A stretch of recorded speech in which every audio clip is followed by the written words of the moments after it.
Fala pessoal, tá começando mais um episódio do Tudo Talk. Eu sou Álvaro Júnior. Eu sou o Lucas Anzolin. Redes sociais.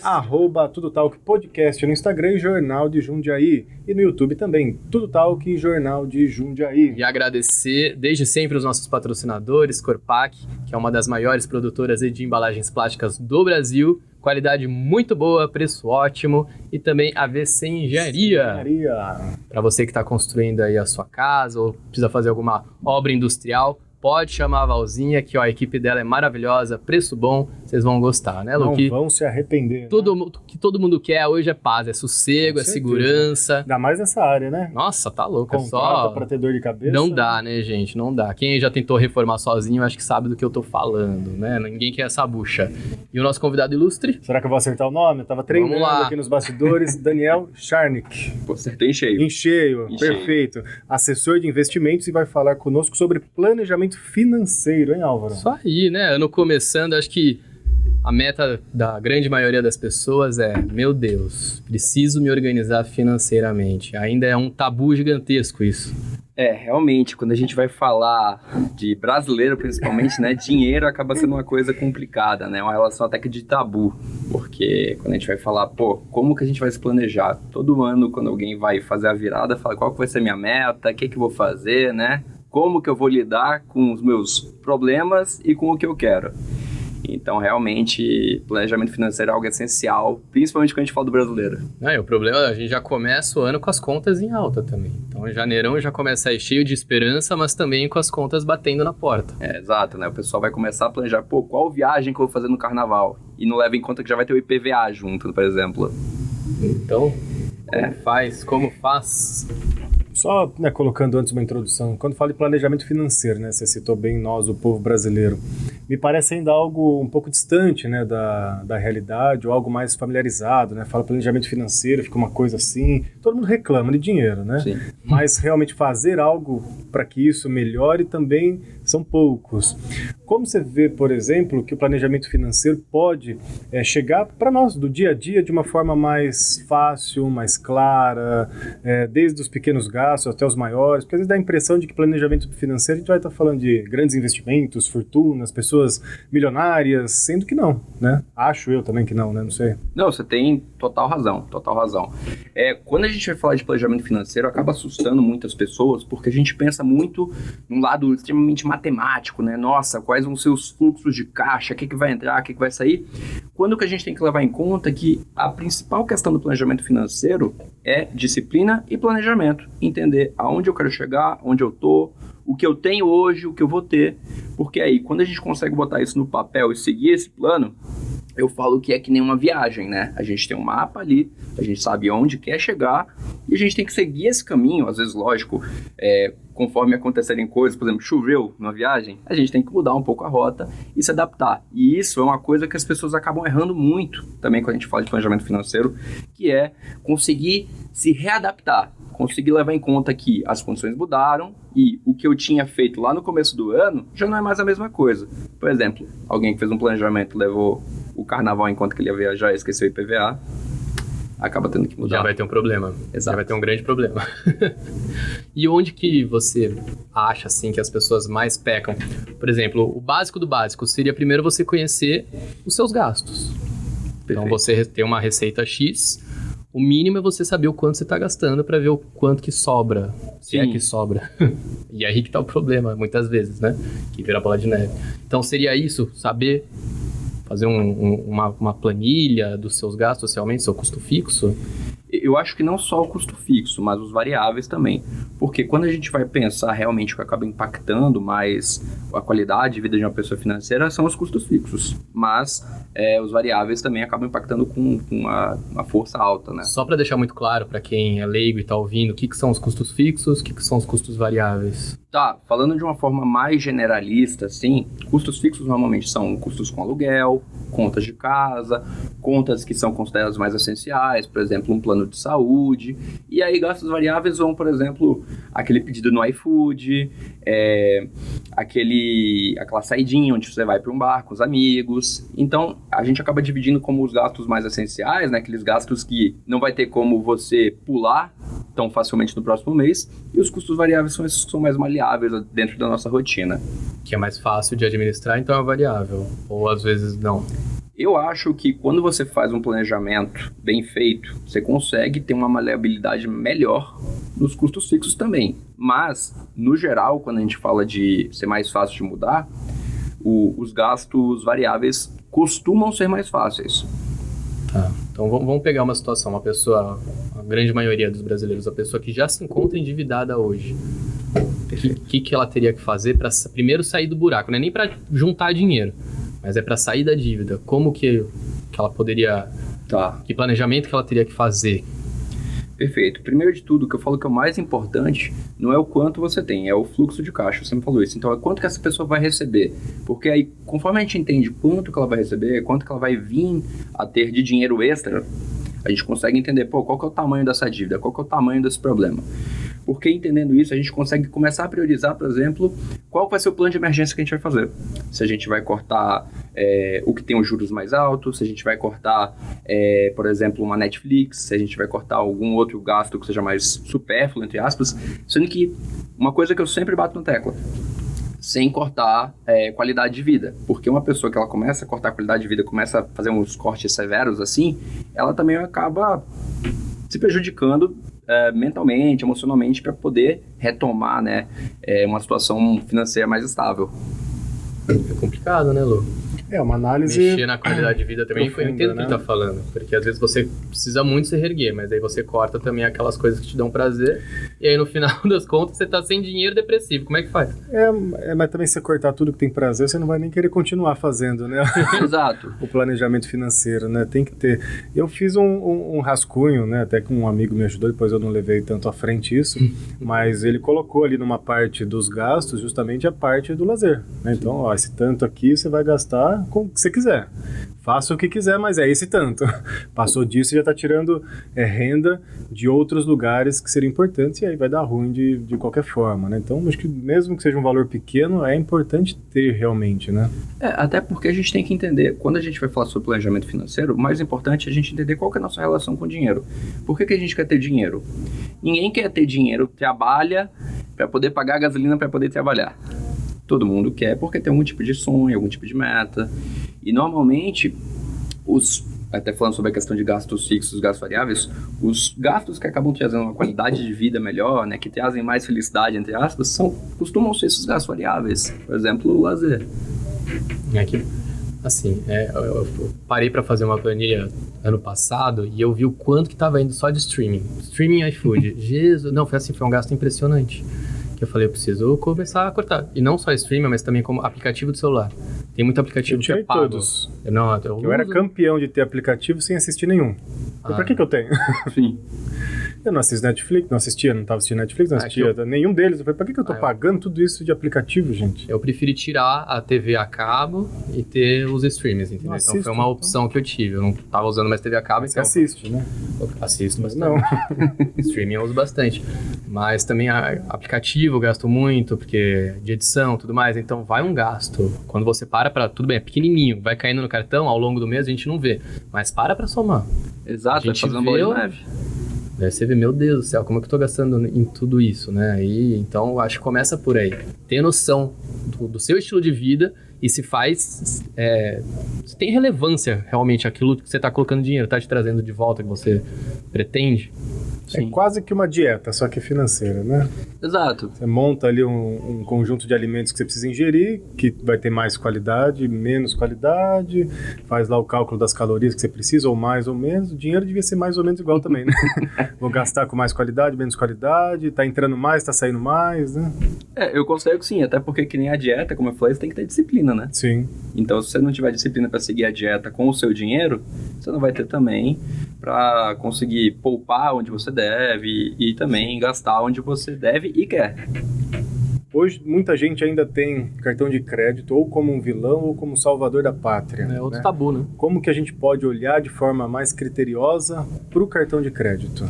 Tá, a gente tem que entender que o cartão de crédito, o grande perigo dele é realmente a falta de controle. Ele é um baita de um instrumento, né? Porque ele possibilita, às vezes, por exemplo, você conseguir adquirir um bem que você não teria naquele momento presente, por exemplo, algum eletrodoméstico, alguma coisa do gênero, Mas também, se a pessoa ela acaba tendo um crédito muito alto, você vai ver a renda da pessoa não condiz tanto com aquele crédito, a pessoa se bota em mais lençóis. Uhum. Porque já aquela coisa de novo, vai começar o mês com o cartão lá em cima já. Então, paga os fixos.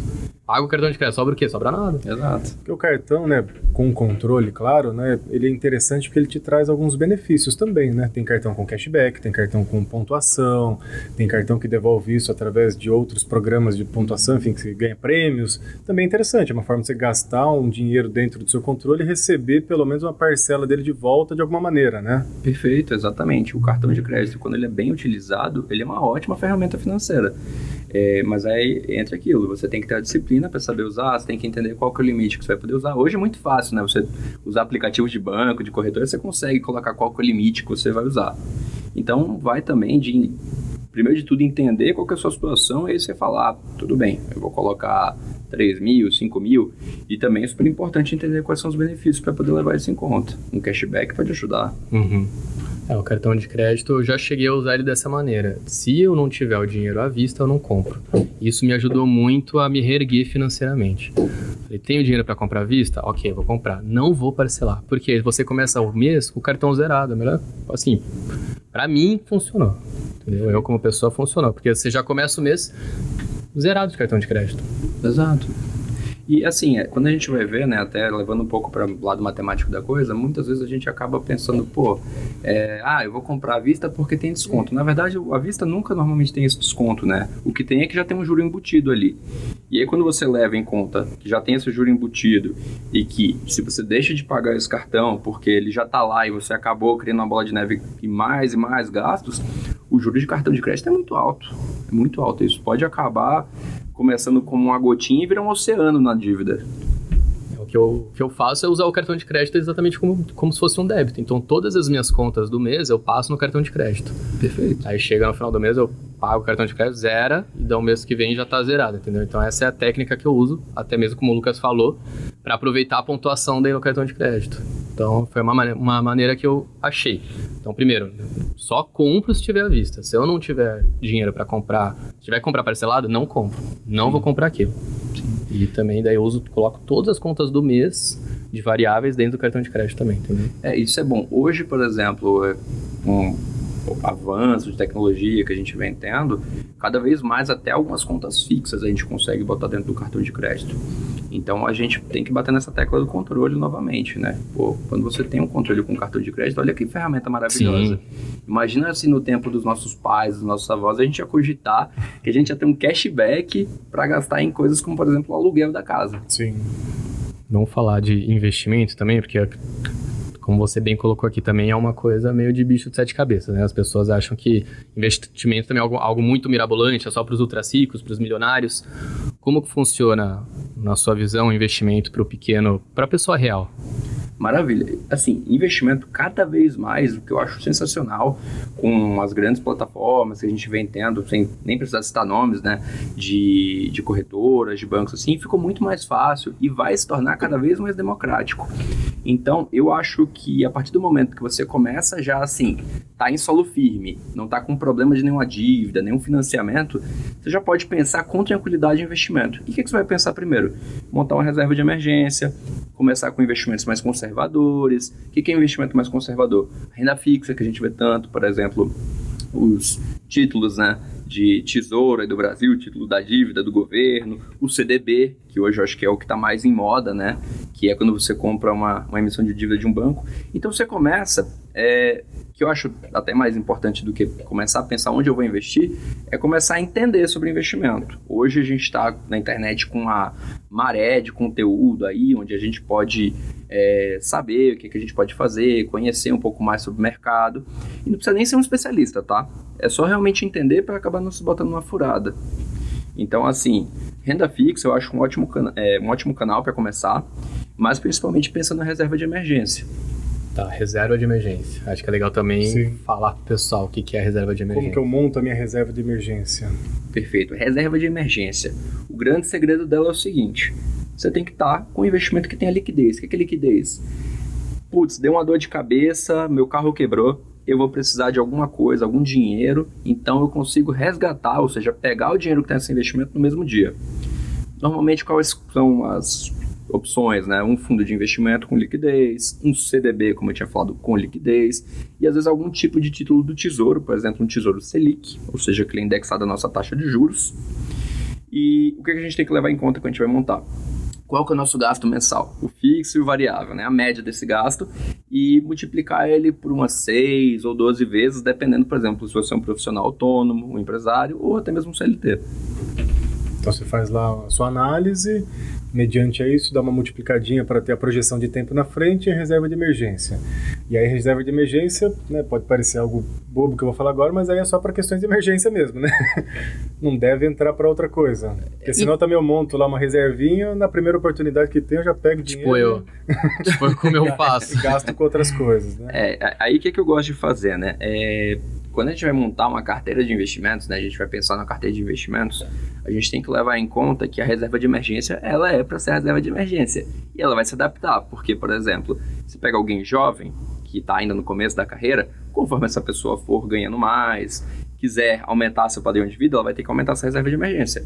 Então, ela não pode se dar o luxo, lógico que vão existir exceções, de abrir mão dessa reserva de emergência, por exemplo, para comprar um carro. Aí a gente começa a trabalhar um outro conceito, que é reserva de oportunidade. Ah, eu gostei mais. Gostei mais desse nome. Mas calma. Reserva de oportunidade é justamente para você começar a usar isso para outros investimentos, ok? Porque às vezes, por exemplo, você vai pensar, quero começar a guardar dinheiro para o investimento que tem que começar com 1.000, 5.000, 10.000. E às vezes o seu aporte, ou seja, a quantidade de dinheiro que você coloca, não está sendo o suficiente para começar com esse investimento. Mas, chegou aí agora você, Álvaro, tá com sua reserva de emergência, não necessariamente ainda com a reserva de oportunidade, você pode começar a juntar dinheiro para algum sonho seu, para algum objetivo, seja um carro, uma viagem, aposentadoria, que é super importante. Nessa parte até de compra, né, de carro, de imóvel, isso também é algo muito do brasileiro, né, de ter a casa própria, né, até hoje tem muito isso, né, preciso ter minha casa própria, preciso ter o meu veículo próprio, tem mudado um pouco, né, mas tá mudando ainda é muito forte essa parte, né. Quando alguém que tem esse objetivo vai querer executar, né, o objetivo, como que faz uma análise? Porque você tem financiamento, você tem consórcio, você tem pagar à vista, o que vale mais a pena? Porque senão também eu vejo que muita gente se enrola nisso, né? Ela tem lá a oportunidade de fazer um financiamento, só que é um financiamento que ela vai pagar a vida inteira e às vezes não consegue pagar porque já se enrolou com tudo. Perfeito. Como analisa isso de uma forma mais concreta? Legal, ótima dúvida, porque é o seguinte, né, o brasileiro não só gosta muito de imóvel, mas gosta de dívida também, às vezes. Até mais do que de imóvel. Então, a gente tem muito essa coisa de gostar do material, né, e assim, eu acho que todas essas formas de compra são válidas, tá, mas é aquilo, eu sempre vou bater na tecla, né, vai parecer até que tá repetindo aqui, mas a gente tem que levar em conta cada caso. Por exemplo, um financiamento vai ficar muito mais caro no final quando você acabar esse financiamento do que se você comprar à vista. Sendo que às vezes você tem condição para estar arcando com esse financiamento e conforme você for avançando com o seu dinheiro, né, vai ganhando cada vez mais e mais dinheiro, você consegue ir amortizando, ou seja, pagando esse financiamento com mais dinheiro do que a parcela. O que significa? Que você vai encurtar esse financiamento e ele vai ficar mais barato.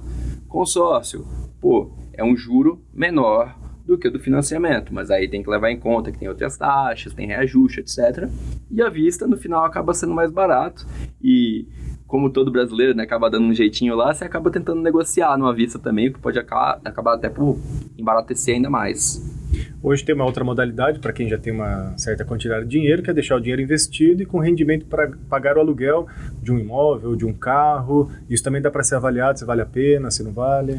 Eu sou suspeito para falar, tá? Eu gosto muito dessa modalidade, eu inclusive acabo aplicando isso para mim. Lógico, como eu te falei, cada caso vai ser um caso. Mas sim, porque quando a gente tem que entender que existe, do mesmo jeito que os débitos e os créditos, quando a gente vai levar nossa conta, né, para banco, investimento, etc., existem ativos e passivos. Quando você compra um carro, ele é um passivo. O que significa? Que ele vai te dar gasto, como IPVA, seguro, etc. E quando você faz essa modalidade, por exemplo, onde o carro não é seu, onde você aluga ele com o dinheiro do seu rendimento, ele não está sendo mais um passivo. E por muitas vezes, se você tiver um bom controle, ele vai acabar saindo muito mais barato. Muito mais barato.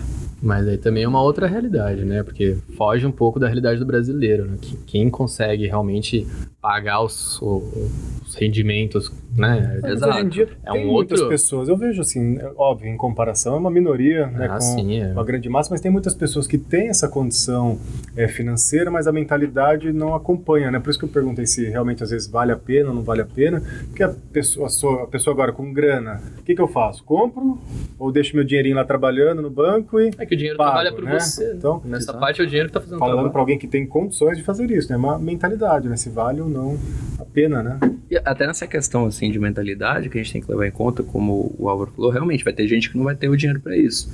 Sendo que quando a gente vai parar para pensar uma pessoa que tem condição, às vezes você vai levar em conta de que, por exemplo, quando você tiver um aperto, por exemplo, eu vou viajar, eu tô alugando lá meu carrinho, tá, eu tô feliz com ele, só tô pagando gasolina, aluguel, vou cortar ele porque como eu vou viajar próximo mês, eu não vou precisar mais ter o carro. Então, quando você vai para um aluguel, lógico, de casa, não dá para você fazer isso, né? Porque você acaba tendo um contrato e de carro tem que entender cada caso. Mas isso te dá uma maleabilidade muito melhor. Porque, por exemplo, numa situação de emergência, numa situação que você queira mudar como você vive hoje, isso te facilita. Você vê que possibilidades existem várias, né? Sim, né? O que é mais importante é cada um olhar para a sua realidade, que é o que você falou, né? Onde eu tô e aonde eu vou chegar, né? Que sem isso não dá para ter um bom planejamento, né? Financeiro e nem de vida, Acho que o mais importante é o que a gente conversou até no programa 1, a relação das metas. O que você quer para sua vida? Então, começa por aí. Ver o que você tem hoje, qual que é a sua realidade e onde você quer chegar. Tem que ver o que você quer fazer. Quando você faz, por exemplo, uma análise, né, disso, do que você quer, de metas e tal, o quanto você leva em consideração do seu cliente a parte emocional dele para sugerir um planejamento? Porque isso afeta muito, né? Perfeito. A gente até brinca que o assessor, o consultor, o gerente, que for, né, o profissional do mercado financeiro, ele é muito mais um psicólogo financeiro. Porque quando você fala de investimento, a parte mais importante, na minha visão, de investir é o emocional e o psicológico, né? Você tem muitos vieses, ou seja, por exemplo, ninguém aqui é pessimista, né? Ninguém é pessimista quando vai investir. Ninguém fala, putz, vai dar ruim isso aqui. Isso aqui vai dar ruim, eu vou investir nisso aqui porque vai dar ruim. Não, você acha que vai dar bom, né? E você acaba esquecendo que pode dar ruim, etc. Você tem que trazer o seu cliente, pegar ele e falar assim, ó, calma. Isso aqui pode dar ruim, isso aqui tem risco. Por isso mesmo, quando a gente vai falar de investimento, tem toda essa questão de diversificação, para você mitigar risco, minimizar os riscos. Então, assim, você é um psicólogo do dinheiro. Tem até, inclusive, um livro muito bom que chama Psicologia do Dinheiro. Psicologia do Dinheiro. Quem quiser fazer uma boa leitura, indicação, Psicologia do Dinheiro. É porque o emocional, ele é fundamental, né? Eu vejo, já ouvi muitas pessoas falar, por exemplo, até de uma forma agressiva, né, usar técnicas de venda pelo emocional e tal, e olhando para esse lado financeiro, a pessoa, se não tiver um emocional minimamente estruturado, ela não vai conseguir realmente sair das dívidas ou aumentar o seu patrimônio, porque ela vai estar sempre patinando ou gerando para ela um prejuízo muito grande, né, que aí vai afetar até as suas relações, enfim, tudo, né? Sim, perfeito. A maior parte das dívidas, pelo que a gente vê aí, acaba sendo muito por compulsão mesmo, né? Às vezes a pessoa acaba tendo o primeiro salário dela, já quer gastar tudo e vai nesse ritmo, né, frenético, sem parar, sem respirar assim, e vai cada vez mais acumulando dívida e acaba na situação que é calamitosa. Acho interessante você falou dessa parte do emocional. Os cursos que eu fiz 2 cursos de ação já, né? E o que eles colocam de ênfase nisso, como o seu psicológico é o X da questão, que às vezes você tá lá, você tá vendo a ação decolar, aí você fica empolgado, né? Coloca mais, né? Quer ganhar mais e mais e mais e acaba daí se ferrando com isso. Isso já aconteceu comigo. Então eu sei do que eu tô falando. E é horrível, daí vai aquela frustração, até mesmo quando você deixa de ganhar, né? Você vê que você poderia ganhar e deixou de ganhar, você fala, pô, é horrível. Eu vou te tranquilizar que você não é o único que já aconteceu, tá? Então, por isso que o emocional é uma coisa, uma questão X para quem quer mexer nisso. Do emocional, né, já que a gente citou, até de mentalidade, muda muito de classe social ou ainda assim, independente da classe social, há uma tendência mais ou menos em ser igual? Legal, eu ia responder pro Álvaro, tem uma história, não sei se já ouviram falar de um cara que chamava Jorginho Guinle. Ele é da alta elite, herdeiro lá no Rio de Janeiro, super conhecido, família rica. Eu não lembro o nome do hotel que a família era rica, tá? Que eles eram herdeiros.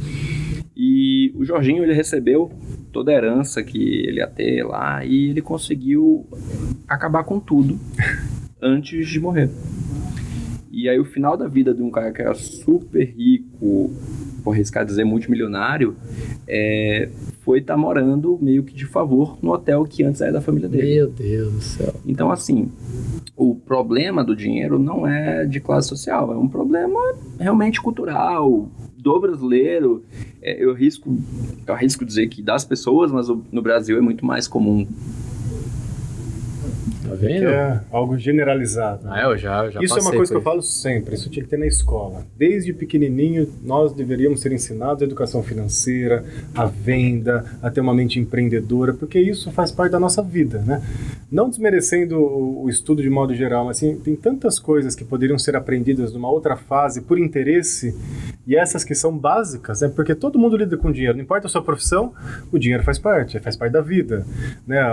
O empreender de si mesmo, não importa a sua profissão, faz parte da vida. Por que não aprender isso desde criança já, né? Teremos provavelmente uma população muito mais às vezes é proposital rica, né? mesmo, né? Deixa o povo endividado, que os grandes estão ganhando dinheiro com isso, pode ter certeza. Exato. Tem gente ganhando muita grana com isso. Vai ter algum pedagogo que vai querer brigar aqui com a gente, mas eu também sou super a favor. Eu acho até que tinha que realmente ter toda uma grade preparando a pessoa para viver a vida mesmo. Porque desde que a gente nasce, né, o período escolar é um período muito grande, né? Esse período bem aproveitado, com coisas práticas do dia a dia, Tanta imagina, coisa inútil que a gente sociedade... Aprende não, Vamos decora. pensar assim, começasse hoje, imagina daqui 20 anos, a sociedade que a gente teria lá na frente com esses conceitos. Aí a pessoa gostou de uma área diferente, ela vai e busca, ok? Exato. Só que essas áreas, elas são básicas, na minha visão. Sim, Ninguém óbvio, tira com isso de mim, certeza. porque assim, todo mundo vive com isso, ou de uma forma positiva ou negativa, que é a maioria de nós, que acabou de falar, não é nenhuma questão de alta sociedade ou não. Todo mundo tem essas dificuldades, né? É assim, né? Agora que a gente acabou de arrumar uma briga com um pedagogo, quer arrumar uma briga com um contador. Quantos de vocês, ou quantas pessoas vocês conhecem que fazem a declaração de imposto de renda sem um contador? Sim. As pessoas não sabem isso, é um conhecimento que é sabem. para ser básico. Básico também Deveria, na escola. mas deveria mesmo, porque são coisas, de novo, básicas. Não que a grade curricular das escolas não seja importante, mas acho eu que Tem coisa mais importante. sem esse básico você não consegue desenvolver as outras. Eu vejo, e falo por mim mesmo, né, na minha área, fazendo terapia, ou aqui a gente com podcast, se nós não tivermos uma mente estruturada para finanças, para venda, para gerir a sua imagem, o restante que você gosta de fazer, me desculpa, não vai para frente. Não vai render, Não vai ser produtivo. Então, isso é básico.